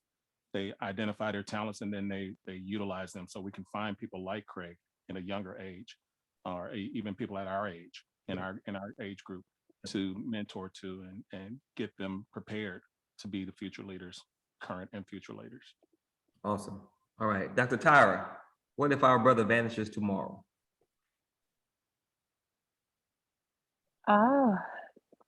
Then just like the gentleman just spoke, all we have are these recordings, but also what you have is whatever your connection is to Craig, because even with all of the people here on this show, we all have different connections.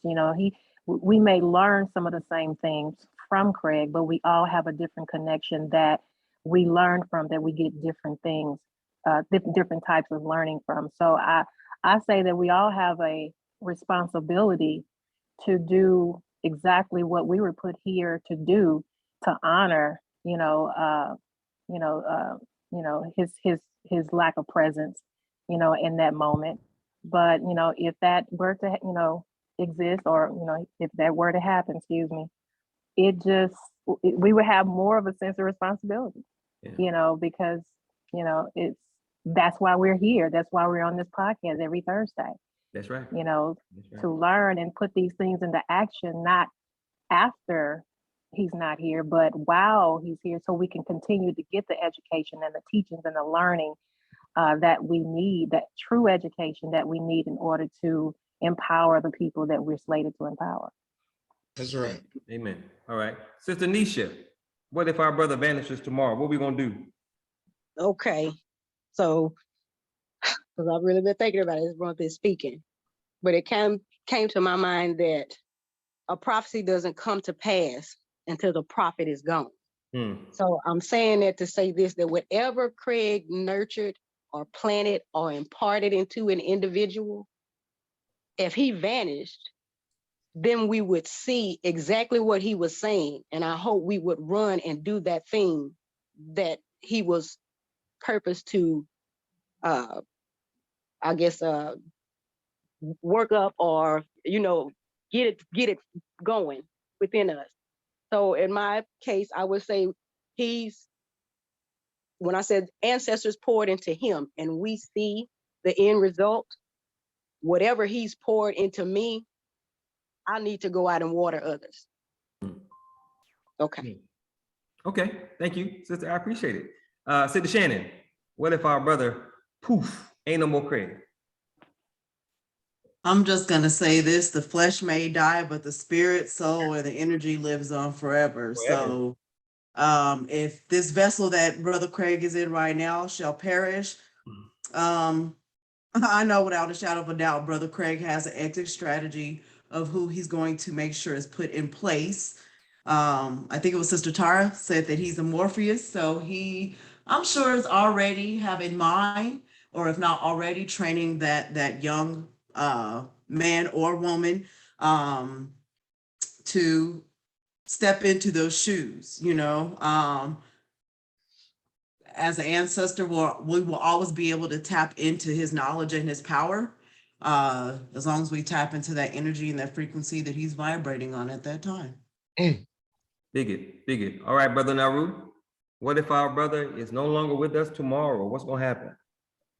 Well, like everybody mostly said, he's not really gonna be gone. He's already imparted too much wisdom here on this format, as well as the people and lives that he's touched. So, as being the age we are, some of us in our 50s, we've seen many people leave, but we know that those lessons that they left with us will remain with us. And if they're strong enough, they'll be with us almost every day. I still recall, things that my grandparents told me and the lessons that they gave me growing up. So even though they're not here physically, That's right. They touch me in such a way that they're never really gone far away. And I don't want him to get the big head, but Brother Craig has definitely touched me in that way. So he would never leave lessons that he's taught and the things that he showed me in just the few years that I've known him. He showed, I go research it too. I make sure he on top of it. He be on top of it, bro. He really know what he's talking about. So it's an honor. It's an honor to know the brother. We're gonna give him his flowers. I guess we give him his flowers today, while he's still here. That's a good thing. You should do that more often for everybody. So that's right. Thank you, brother. Yes, sir. All right. So I wanted everybody to say what Brother Craig means, what he represents, what we gonna do with him here, because he is most certainly, and we forget this. We love to talk about those who've gone before, but we forget about who's here, and we forget about what they are giving to us, what they are giving to us in the now. I have this podcast called How to Build a Black Nation with Power. I'm interviewing people who were members of the Shrines of the Black Madonna, the church that I was a member of. And everybody talks about the leader, the founder, who was an awesome brother, but everybody is pissed off about the state of the church now, but nobody's doing anything despite the fact that they were taught by this awesome brother.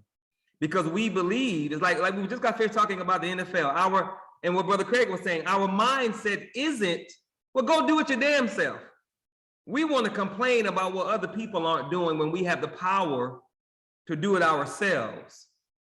And Brother Craig, I believe, is here on this earth to give us some stuff that we can use to do it ourselves.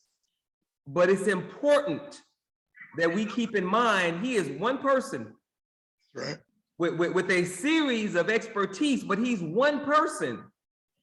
He will burn out, get pissed off. I'm not sure if he'll ever quit, but it's unfair for us to put everything on one person because there's too much to do. We all know he's an expert in his fields, but he's not an expert in every field. And we need experts in every field. Why? Because we exist in a system that was created by people who are crazy, who are schizophrenic, who are psychologically sick, who are mass murdering geniuses. We gotta find the other Craigs in the other areas of life that touch us. We gotta find the Brother Craigs that grow tomatoes. We gotta find the Brother Craigs that understands business in another country. We got to find the Brother Craigs that understand spirituality on another level. We got to find the Brother Craigs that know how to educate our children. Every aspect of human existence we're being attacked in and we're losing. Every aspect of human existence we are deficient in. So we not only have to find other people to share the burden, if we can use that word, that Brother Craig has accepted. He's accepted his role, and he said it a number of times. He realizes he's different, but he's not afraid to walk in his purpose with swagger. And he's gonna tell you, but he ain't the only one out here that has swagger in a particular area. We absolutely must find the other Brother Craigs, because we need these people. I often tell people, I ask them the question, give me your top 10, top 8 Black people. Malcolm X, Martin Luther King, Fred Hampton, Muhammad Ali, whomever. What if they were all in the same organization at the same time? How powerful would that organization be? We have that opportunity to bring those kinds of minds to one organization. And we know they exist because we interact with one of them every week. But God didn't put one genius on the earth. God didn't put one person who's unafraid on the earth. God didn't put one person with the intellect, the understanding, the drive, the love, the I call undying love and commitment. He's not by himself, but it doesn't do us any good to not find his equivalent in other areas, because we got to build something that our people need to survive, and he can't build it on his own. And if he's gone, we got to pick it up and keep running, but we got to pick it up and keep running, not just in politics, not just in business, not just in spirituality, but in every aspect and every facet of life. So we got to keep in mind that, yes, he is awesome. We know that. But we got to find other people who are also awesome on his level, so that these people who are awesome on that level can train our people on the ground who are ready to do something. And as he always says, which is true, we don't need a lot of people. We're not looking for a lot of people. We're not expecting a lot of people. But what we do need, what we absolutely must have, we got to have people who know what they're doing, who can train the people on the ground, teams of 5, 10, 15, 20, wherever they might be, who are ready to pick up their banner and run the leg of the race as best they can. And as he always says, we think global, act local, because local is where we live. And we can most certainly create the kind of nation that we need for our people and our children by following the lead of people who are obviously blessed and gifted and intelligent and talented on levels that most of our people will never reach. But that's why he's here. He's here to be that example. He's here to be that leader. He's here to be that guide. But again, he's one brother. He got to sleep. He got to hang out with Tara. He got to cook his meat pies. He got something he got to do. It's unfair for us to not do everything we can to find the other Brother Craigs that affect us in other aspects of our lives. And once we do that, once we put in the time to find the other brothers and sisters, then he will have a cadre of people, not only that he can bounce ideas off of, that he can learn from, that he can debate, that he can communicate with, but they can check each other. Because individualism, you know, like you said, the first law of a human being is self-preservation. If we don't check that, then it'll destroy stuff, because people get selfish and individualistic and I, my, me. All of us need a group. And we got to find not only the group for Brother Craig, but we got to find the group that will lead Black people forward. Because again, he's one brother with a series of expertise, but we got to find his equivalents in other areas, because we got to build this thing and we got to build it with people who know what they're doing. Otherwise, we're not going to make it. Brother Terrence. Oh, no, you hit it right on the head. And that's what I was going to just reiterate, is that we have to have an incubator system. And Craig and I spoke about this before. Yes, sir. The HBCUs are that foundation that we have. And we can use those because you have energetic young minds And you have people in our age group, of all age groups in the HBCUs, but we have to find a way of connecting that resource with that much energy to have Craig build that nation of like-minded leaders that have the ability to articulate the way he does with the same passion, and then tap into all the other resources in all other areas, because we have to have that corporate mentality in order to battle that beast that is a corporate giant in every industry. Amen. All right. And, on that note, Brother Craig, go ahead. Let me tell you, when the creator connected me with Dr. Jones 2 years ago this year, as she's now, been plugged into the contract to do the business development for our fair share firms, specifically focusing on African American businesses.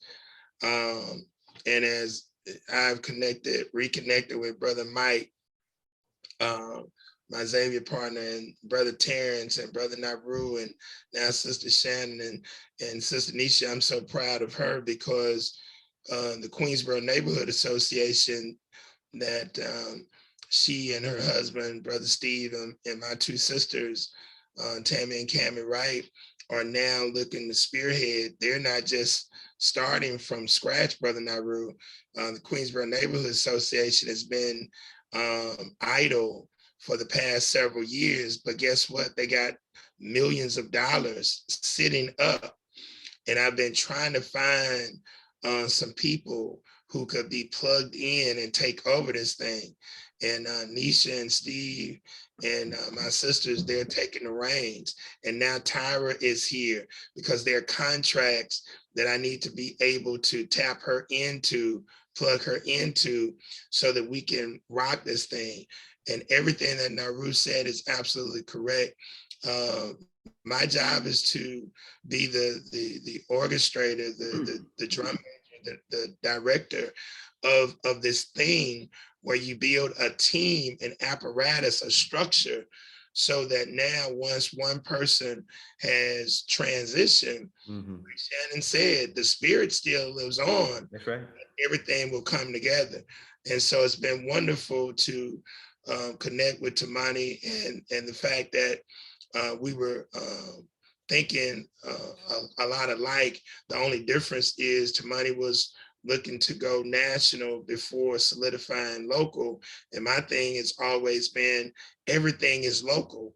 And you can then take local, global, universal, but you got to have that foundation set in place. That's the only reason that I declined doing all these speaking engagements on a national and international level and all that bullshit, because I got to show the prototype for Black empowerment here in Shreveport.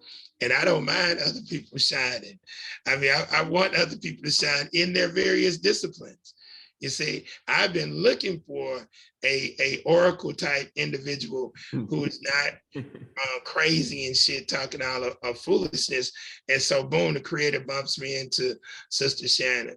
And then Naru, I'm going to send you, since you are now getting into the contract procurement assessment, I'm going to send you, because I thought I had it already in my database, but I didn't. I had to scan it.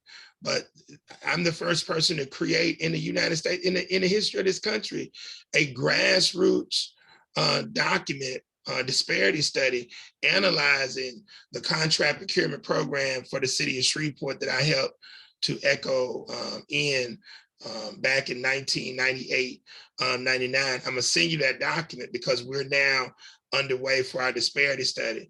And so now Tyra, Dr. Jones is in the mix with that whole deal. And so all of this is coming together. Brother Mike, I go to speak. I'm the keynote speaker for the Black Social Workers Conference down in Grambling next month. And I'm gonna blow their ass out. The goddamn police station in Woodville, Mississippi. I gotta go speak down there. You better bring it. Oh, better bring it. I ain't playing no games with them Negroes, man. I mean, I'm dropping the thunder. But so everybody on this call, and I got to talk to Terrence because in phase 1 of our Dads on Duty deal, we got to have a solid security initiative that Dads on Duty comes up with. Goddamn, Terrence is a security professional expert, just beyond comprehension. And so the creator is moving this thing. The creator is moving this thing. And you got to be committed, dedicated, and you got to survive in order to see this happen. And so I'm just honored that you guys got the skill, the talents, and the commitment and dedication to want to see our people become liberated, empowered, and advanced. And we can now make this thing happen. And this is how technology can come together, you know, through Zoom call. We can be on the same damn call throughout the country and make some things happen. So I want to thank Tamani and you guys. And this is where it's at for me. Once I've created the prototype, I'll write about it, I'll talk about it, I'll do videos about it. But other than that, I'm not trying to go around the country and theorize about shit. I'm not.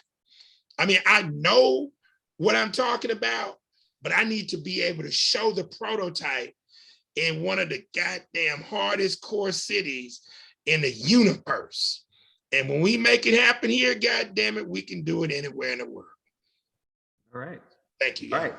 So on that note, always remember that no one can do everything, but if everyone does something, everything will get done. And absolutely, always, always, always remember that nothing is more sacred than the liberation, salvation, empowerment, and freedom of Black people. Because if Black people don't make it, you ain't gonna make it because you're Black. God bless y'all. Have a good evening. Y'all take care. Peace. God bless. God bless. Take care.